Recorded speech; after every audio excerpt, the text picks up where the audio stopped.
Hey there, it's Tammy Metzler, and thank you so much for joining me on this free training series, 3 website mistakes that stop website visitors from joining your list or investing in your products and services. So before we begin, I just wanted to take a moment to kind of tell you a little bit more about who I am and how I came to be here. So, kind of nutshell version, I started my business back in 2007 on a dream to work from home. But my story actually goes back to 2006 when I graduated from college with a degree in English after attending school part-time on the side of a full-time job. So by that time, I was really ready to get out of my dead-end job, which had consisted mostly of filing and other clerical work, which there's absolutely nothing wrong with those tasks, but they bored me to tears. And I longed to find a job where I could spend my days writing to my heart's content. See, I'd always loved to write, and the idea that I could actually get paid to do so was a pretty delicious notion.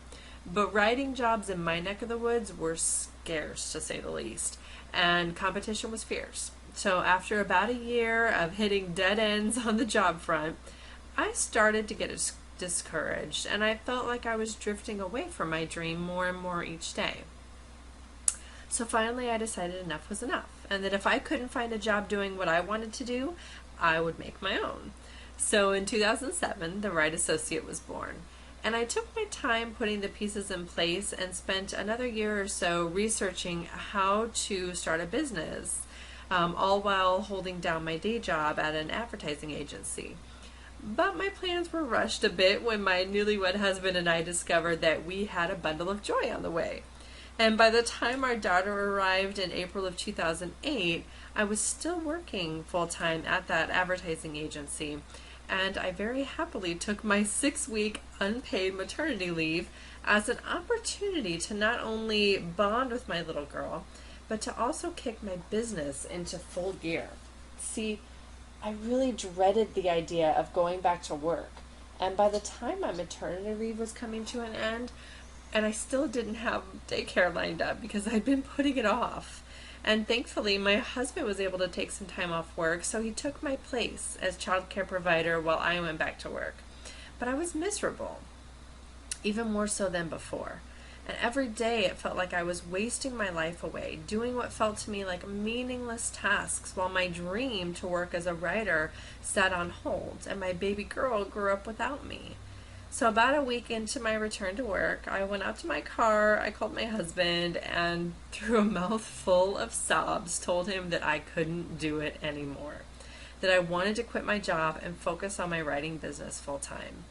Now, keep in mind that I had had all of 2 paying clients total in my year in business, so it's not like business was booming, and we really needed both incomes to survive. But ever the optimist, I felt confident that I could make it work. So even though I had no business experience, no real world marketing experience, I thought, well, I know how to string a few sentences together, so I can put up a free website and the clients are going to come pouring in. I'd worked on $1 million advertising campaigns at the ad agency, but that doesn't do you a whole lot of good when you're just a one-person business with basically no advertising budget. So I was really starting from scratch. And needless to say, the clients did not come pouring in, at least not right at first. And I quickly discovered that while I was born a decent writer, I was not born knowing how to write to sell. And that was a skill I had to learn over the years. But that's actually good news for everybody, because if I could learn how to do it on the side of trying to raise a small child, trying to market my business, and doing the client work that actually put food on the table, anybody can learn how to do this, right? So it's all about bypassing a few common mistakes that most websites make, and that I definitely made in the early days of my own business. So let's go ahead and jump right in. Today I'm going to give you the third reason. We'll start with the third, and we'll talk about why your website visitors aren't joining your newsletter list or investing in your products and services, so that you can nip this very common mistake in the bud and get more clients from your website. So the third mistake most websites make that keep them from attracting clients is, drum roll please, not building enough credibility and trust on your website. See, when website visitors stumble onto your site, they often don't know you from Joe Blow down the street. As far as they know, you could be a scam artist looking to rip them off, or maybe just someone who walks the walk, but can't deliver the actual results people are looking for. So the bottom line is that people buy from people that they feel like they know, like, and trust. But the good news is that you can foster this sense of know, like, and trust even if you've never met your client, simply by using your website's About page effectively. So, how do you get complete strangers to feel like they know, like, and trust you? There are 3 main ways to use your website's About page to build credibility and trust. Number 1 is to tell your story. Now, this is all about how you came to be in the position to help them. People tend to go into business for themselves because they solved a particular problem and want to help others solve that problem as well. But they typically don't place enough emphasis on their own experiences. For example, maybe you're a busy working mom who figured out how to lose those last 10 pounds of baby weight without going to the gym every day for hours on end, or starving yourself, both things that we either don't have time to do or really don't want to do. So maybe you figured out a home-based workout routine that you could do before the kids got up, and maybe make some simple diet changes, something like that. So using your own story can be a powerful way to not only reinforce your solutions, but also make people feel like they know you a bit better.